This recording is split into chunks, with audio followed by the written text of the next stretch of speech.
Assalamualaikum warahmatullahi wabarakatuh. Baiklah, di sini saya mohon maaf karena saya memakai masker karena saya masih di dalam isolasi, yaitu hari pertama isolasi atau ODP.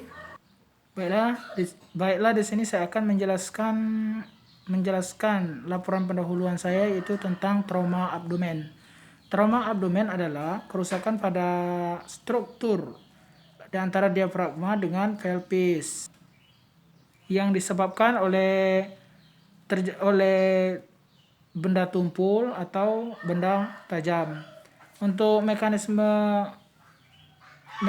trauma abdomen itu sendiri oleh bentuk atau tempat terjadinya oleh trauma. Jadi sejauh mana kerusakan yang disebabkan oleh trauma itu sendiri.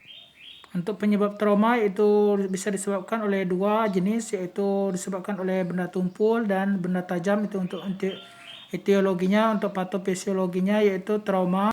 Untuk patofisiologinya yaitu faktor penyebab oleh trauma itu sendiri, benda tajam ataupun benda tumpul, terjadi robekan pada dinding abdomen sehingga menekan atau saraf myelin C sehingga menyebabkan nyeri. Dan untuk peritonitisnya itu bisa menyebabkan motilitas usus menurun sehingga disfungsi usus karena outputnya berlebihan sehingga gangguan keseimbangan elektrolit sehingga defisit volume cairan dan elektrolit. Dan itu juga dari disfungsi usus, yaitu reflusnya usus terganggu, meningkatnya metabolisme sehingga bisa intake nutrisinya berkurang sehingga gangguan nutrisi juga berhubungan kebutuhan. Juga ada dari itu risiko infeksi,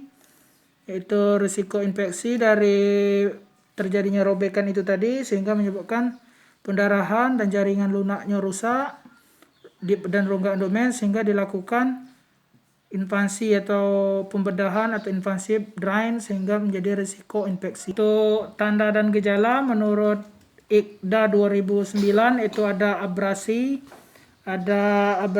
ada bising usus abnormal, menurun hilang, distensi atau kekuatan abdomennya, melindungi area yang nyeri sehingga terdapat massa dan nyeri tekan pada nyeri lepas dan terdapat luka terbuka dan pendarahan yang testis di pendarahan pada testis. Untuk komplikasi itu sendiri yaitu pada trauma pada abdomen bisa menyebabkan perforasi pada isi abdomen yang mungkin disertai oleh bukti adanya cedera yang dinding yang pada abdomen. Bisa juga luka tusuk pada abdomen sehingga menyebabkan pendarahan yang hebat. Dan komplikasi terakhir yaitu cedera torak abdomen. Untuk pemeriksaan fisik itu sendiri, untuk pemeriksaan diagnostik itu yaitu ada pemeriksaan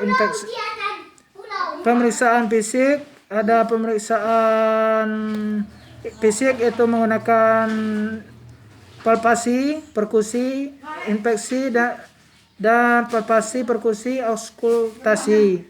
Sedangkan untuk pemeriksaan laboratoriumnya yaitu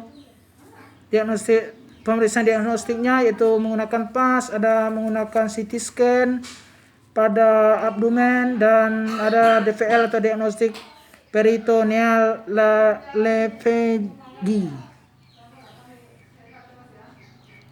dan pemeriksaan laparoskopi dan rektor sigmoidoskopi. Untuk penataksanaannya itu sendiri yaitu menurut Ulia IQDA 2019 itu kita mengkaji kepatenan jalan napas karena bisa menyebabkan kematian. Kita kaji juga posisi pernapasannya, dan bila ini kita berikan bantuan napas, kita kaji status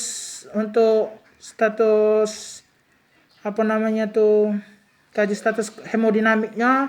Kita lakukan pemasangan nasogastric tube jika diperlukan, dan lakukan pemasangan pada kateter urin untuk monitor output cairan. Kita tutup bagian abdomen apabila itu terjadi luka yang terbuka. Sedangkan menurut Kurniati 2018 yaitu kita kaji sirkulasi, frekuensi RR dan kulit, temperatur dan fluidisnya. Sedangkan yang kedua itu kita lakukan transfusi vasket red blood cell. Untuk diagnosanya itu sendiri yaitu kita bisa mendapatkan diagnosa yaitu bisa kekurangan volume cairan berhubungan dengan pendarahan, nyeri, resiko infeksi berhubungan dengan pembedahan, dan gangguan mobilitas fisik berhubungan dengan kelemahan fisik, dan gangguan nutrisi kurang dari kebutuhan tubuh, dan intake yang kurang. Baiklah, itulah yang dapat saya sampaikan. Wassalamualaikum warahmatullahi wabarakatuh.